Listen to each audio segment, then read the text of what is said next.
kulan lagaga arrinsanayay hirgelinta xarun caafimaad oo lagu daryeeli doono dadka iyagu la liita xanuunada ku dhaca maskaxda ayaa ka dhacay bariga magaalada London. Xaruntan caafimaad oo laga dhisi doono degmada Qoryaale ayaa waxaa la sheegay in ay ku bixi doonto kharash dhan $120,000 oo kaasi oo sida la sheegay ay gacan ka geysanayaan dadweynaha ka soo jeeda deegaankaasi ee iyagu ku dhaqan wadamada qurbaha sida wadanka Ingiriiska oo isagu ah xarunta markaasi bilowday hirgelinta cusbitaalkan. waxaana markii ugu horeysay bariga magaalada London lagu qabtay kulan dhaqaale loogu ururinayo oo ay soo qaban qaabiyeen jaaliyada ka soo jeeda deegaankaasi ee ku dhaqan wadankan Ingiriiska. dadweynihii halkaasi ka hadlay ayaa dhammaantood waxa ay ku nuuxnuuxsadeen in aanay haba yaraatee deegaanka Qoryaale aanay lahayn xarun caafimaad oo lagu daryeelo dadka iyagu la ildaran xanuunada ku dhaca maskaxda oo runtii aan iyagu haysan goobo lagu daryeelo. waxaana ay ka codsadeen dadweynaha ka soo jeeda deegaankaasi iyo guud ahaan dadweynaha reer Somaliland ee ku naqan guud iyo dibadba sidii gacan looga geysan lahaa taakulaynta walaalaha tabalaysan ee la ildaran xanuunada ku dhaca maskaxda oo iyaguba yiraahdeen aan haysan goobo markaasi ay ka galaan qorraxda dhaxanta iyo roobka. maanta dadka dhibaatada joogta Soomaaliya wadankeena joogta Soomaaliland ama Qoryaale joogta mid inaga fog maahan waa mid aynu clipkeeda daawanayno oo warkeena hayno oo reerkooda noo sheegayo walaal ilaahay laga baqo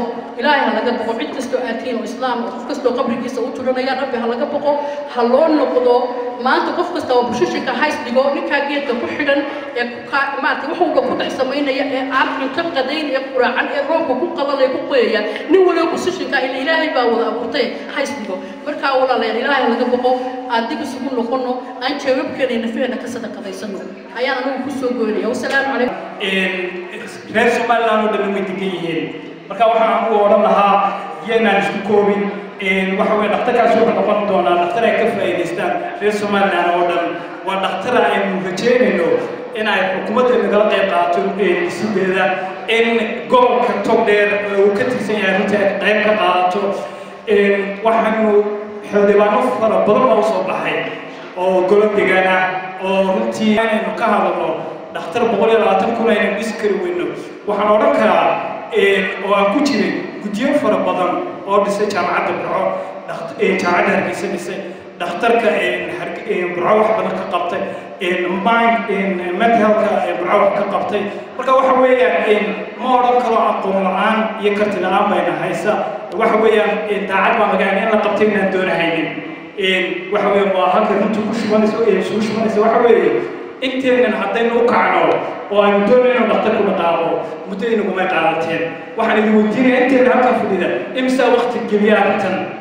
waxaan u malaynayaa marka laga tago hablaha iyo marka laga tago guddiga ee dhakhtarku leeyahay inteena kale martida caawa ka fadhina waqti aynu gelina ma jirto fal oo maxaan ku idhaahdaa waxa lagu yeedhay ay tahay samafal iyo dembu taas waxa lagu ciwaan oo mid gaadhaya darafyada daraf kastay ka yimaadaanba dadka xanuunsanaya sidoo la socdo dadka xanuunsanaya imika way lugeeyaan ilaa Itoobiya Muqdisho Puntland meel walba ka soo lugeeyaan haddaad laamiyada marto waxa ka soo horbaxaya guruubo lugeynaya qaarkood maryalayihiin baa ka soo horbaxaya dadkaasi qofka waalan ayaa dhakhtarka iskale sida magaciisa ka muuqda marka waa magac danguuda kala dhaxeeyo oo loogu adeegi doono qof kasta oo xiskiisu maqan yahay taasi inuu inoo hirgalo oo inoo dhismo nooc walba oo yaani sadaqada aad la baxaysaa haddii ilaahay dartii kaa tahay rabbi subxaanahu wa tacaala wuxuu kugu daaweynayaa kuwaaga buka iyo adigaaga bukaba ilaahay subxaanahu wa tacaala wuu kugu caafimaadinaya nabiyullaahi maxamed calayhi salaatu wasalaam in lagu daweeyo sadaqada kuwa buka markaas waxa kaloo ay baqtiysaa sadaqadu carada rabbi baqtiso haddii rabbi kuu carooday waxa kaa baqtiya waa sadaqad aad baxsato harkeedana ma harkeeda waxa sadaqada aad baxsatana maalinta qiyaame iyada ayaad harsanaysaa sida nabi allah maxamed nabi calayhi salaatu wasalaam oo sadaqadii aad la baxday harkeeda ayaad harsanaysaa markaas مثلا قف مركب ويعني العق بدن بحية أما هي مشابك ساق عنها وقليو العق عنه ترل وبحينا وكم من دمانية تضبط إلى هاي هركي ساريو معناتها هركي هركي سموياني إذن صدقته يعني عذاب كربنا هو كجاشان مركله يريد قبل جنوا كجاشان مركله مارك حكم النقصان سنة من الحديث النبي عليه الصلاة والسلام ومارك هدي أسئلة حكم النقصان من الساعة وحلو حكم النقصان من الساعة ما تجد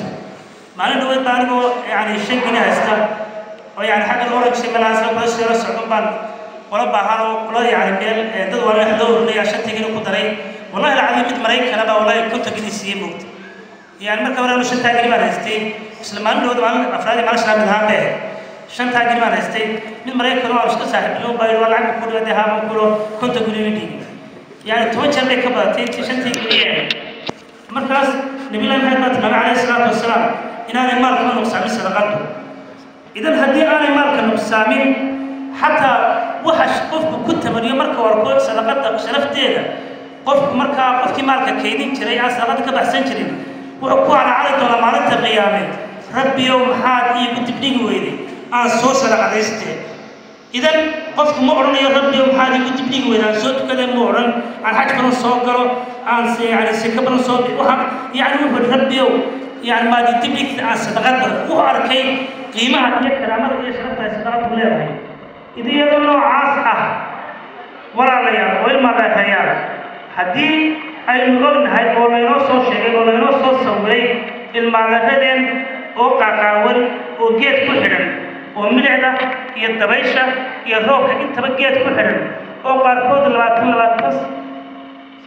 نقول أي كهريين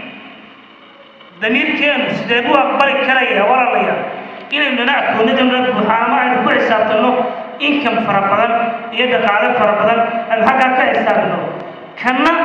أم نرش شبك قيب كنا هاي إلهي سبحانه وتعالى ما نتقي يعني وإنه ugu dambayntiina Roode Aadan Maxamed iyo Safiyaadan Cali oo kamid ahaa gudidii soo qaban qaabisay kulankan ayaa waxa ay shahaado sharaf guddoonsiiyeen xubnihii iyagu fikirkan lahaa oo kala ahaa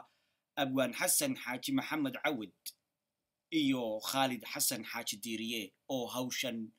asaaskeedii gacan libax ka geystay kulankaasina waxa uu ku dhamaaday jawi aad iyo aad u qurux badan